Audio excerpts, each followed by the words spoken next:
Bonjour, voilà, je fais cette petite vidéo pour répondre à un message, une question qui m'a été envoyée que je trouvais vraiment très intéressante et donc intéressante à partager.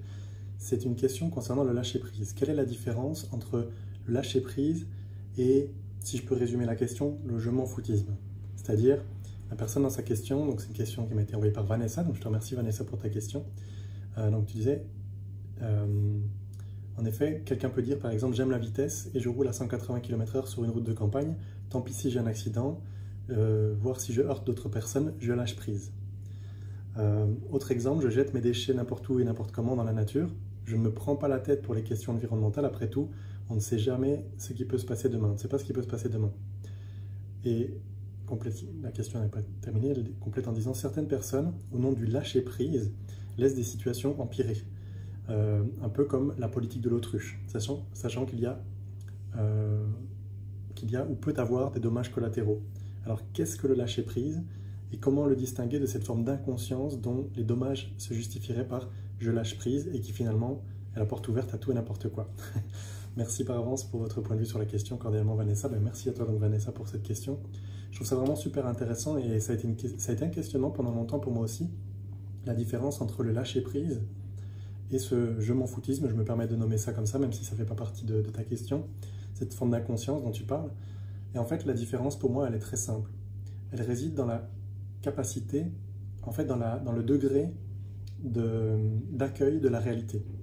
Et qu'est-ce que j'entends par degré d'accueil de la réalité? C'est simplement, par exemple, c'est à quel point on englobe toutes les parties de la réalité. Donc je donne un exemple, pour reprendre ton exemple, par exemple, de quelqu'un qui roule à 180 km/h sur une route de campagne. Eh bien, il se peut que dans cet exemple, dans cette situation, le lâcher-prise dont tu parles, enfin, le lâcher-prise, on va dire, de type inconscient et de type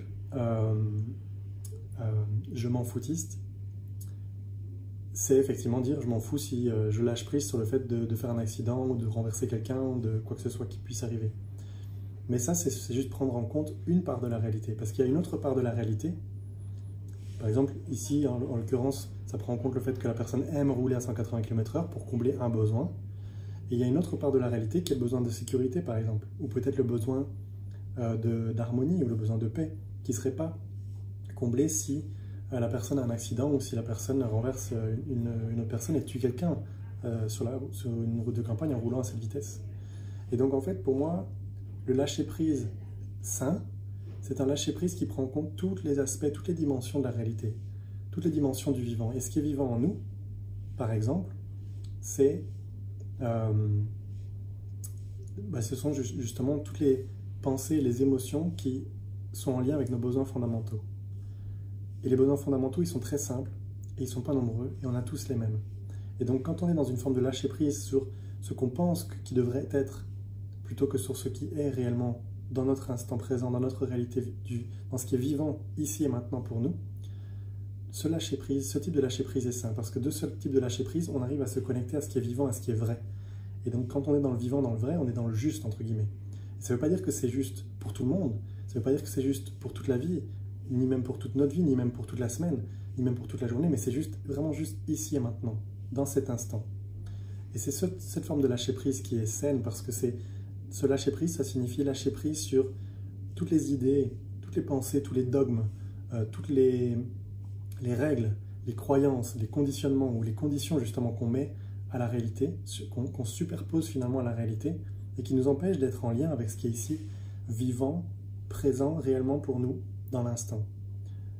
Ça, c'est une forme de lâcher-prise. En tout cas, c'est le lâcher-prise auquel moi je vous invite. C'est cette forme de lâcher-prise que je trouve saine.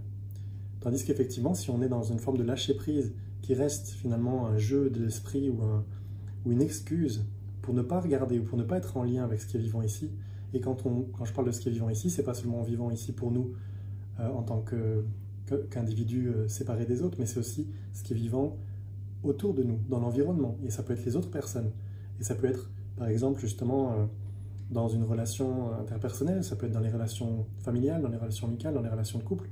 Si moi, ce qui est vivant ici, c'est, par exemple, j'ai envie de sortir voir mes amis, mais mon partenaire ou ma partenaire, elle a envie de rester à la maison et de passer un moment avec moi, c'est aussi prendre en compte ça. Et c'est danser entre ce qui est vivant pour moi et ce qui est vivant pour l'autre, et c'est de trouver de manière créative en étant connecté à l'instant présent, en étant vraiment pleinement présent à ce qui est là, et lâcher prise sur toutes les idées préconçues, ou sur tous les jugements qu'on peut avoir sur ce qu'on ressent et sur ce que l'autre peut ressentir, à ce moment-là, on a la possibilité pour trouver des solutions créatives et des solutions qui nourrissent le vivant, les besoins, vivant dans l'instant maintenant, ici, maintenant, à chaque instant.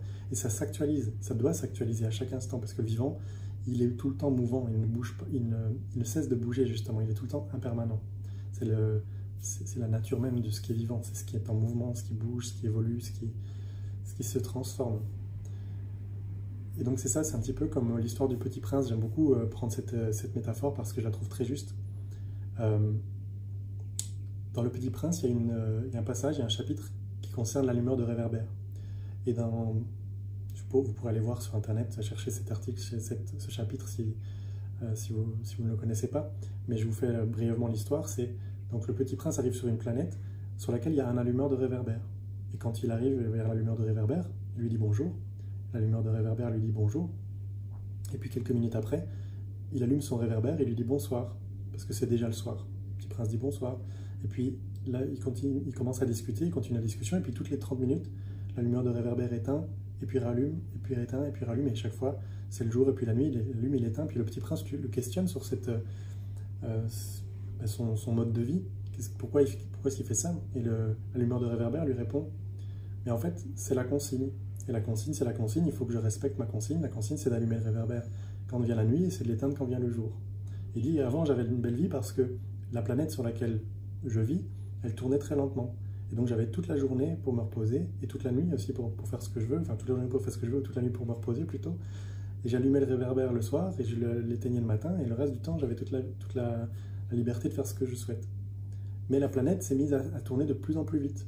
Par contre, la consigne, elle n'a pas changé. Donc là, dans cette histoire, on voit que la réalité du monde, c'est-à-dire la vitesse de la planète a changé, parce que les planètes, c'est le monde, c'est la vie qui évolue, qui tourne de plus en plus vite. Mais la consigne, elle est fixe, elle est figée. C'est un dogme, c'est comme une croyance, c'est une règle, en fait. C'est une idée sur les choses et sur le monde, sur comment doivent être les choses. Et donc, là, dans ce cas-là, l'allumeur de réverbère, avant, il avait la belle vie parce qu'il était en accord avec la réalité, avec la vitesse de la rotation de la planète. Mais maintenant, il a une vie où il est comme prisonnier de sa consigne et il est obligé de rester tout le temps à côté de son réverbère. Il n'a pas le temps de faire autre chose parce que toutes les demi-heures, il doit l'allumer et le rééteindre parce que la planète s'est mise à tourner de plus en plus vite, ce qui fait qu'une journée dure à peine une demi-heure et une nuit dure à peine une demi-heure. Et donc ça, c'est un très bel exemple pour illustrer le fait que certaines fois, quand on n'arrive pas à lâcher prise finalement sur la consigne, et des consignes, on en a plein, c'est ce qu'on appelle des croyances limitantes, on peut appeler ça des conditionnements, on peut appeler ça comme on veut, ça peut être des traditions, moi j'appelle ça souvent des dogmes, ça peut être des dogmes qui viennent de nous-mêmes, qu'on s'est soi-même créé. Il y a aussi beaucoup de dogmes qui nous viennent de l'environnement extérieur, de la société, de la culture, de la famille, de quoi que ce soit. Ça peut être beaucoup d'autres choses, ça peut être de la culture de l'entreprise dans laquelle on travaille, ce genre de choses. Donc il y a une grande quantité de dogmes qui font pression sur nous. Il y a des dogmes qui ont du sens. En fait, la plupart du temps, un dogme, il faut une consigne quand elle est créée, une règle quand elle est créée, elle a du sens au moment où elle a été créée et pour la personne qui l'a créée. Mais le problème, c'est que certaines fois, ces règles, ces dogmes, ces conditionnements, ces consignes ne sont plus en adéquation avec la réalité. Et ça peut être juste parce que moi, j'ai changé. Ça peut être parce que l'entreprise a changé. Ça peut être parce que la famille ou le couple, ou peu importe le cadre ou la situation dans laquelle on se trouve a changé. Parce que c'est la vie est changement. Et donc, si la réalité a changé, mais que la consigne, ou la règle, ou le dogme, ou le conditionnement ne change pas, ou la croyance ne change pas, à ce moment-là, on se retrouve finalement piégé par quelque chose qui n'est pas vivant, qui est la consigne, ou le dogme, etc. Alors que le vivant, lui, a changé. Dans ce cas-là, c'est important d'actualiser la consigne en lien et en adéquation et en alignement avec le vivant. Voilà, j'espère que cette réponse offre de la clarté sur la différence entre le lâcher-prise et l'inconscience ou le je m'en foutisme. Donc pour moi, vraiment, le lâcher-prise, ça ne doit pas être une excuse pour justifier justement de suivre une consigne, ou une idée reçue, ou une règle, ou un dogme.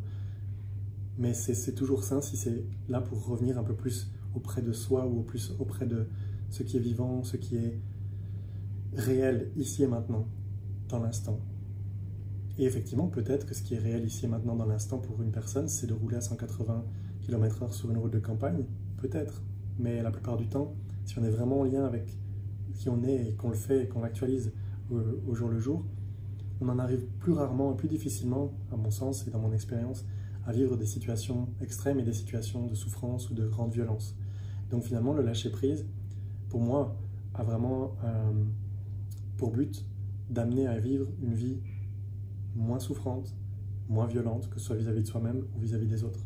Et donc au plus on peut être dans cette forme de lâcher-prise, au plus on peut être dans une vie de paix, de douceur, d'harmonie, simplement, de soi avec soi, de soi avec le monde, de soi avec les autres. Voilà. Merci encore pour cette question, Vanessa, et puis merci à toi, à vous, d'avoir écouté cette réponse en vidéo. Et je vous souhaite une très bonne journée, mais je vous souhaite d'expérimenter cette forme de lâcher-prise dont je parle, et je vous dis à très bientôt pour une prochaine vidéo. Bye bye.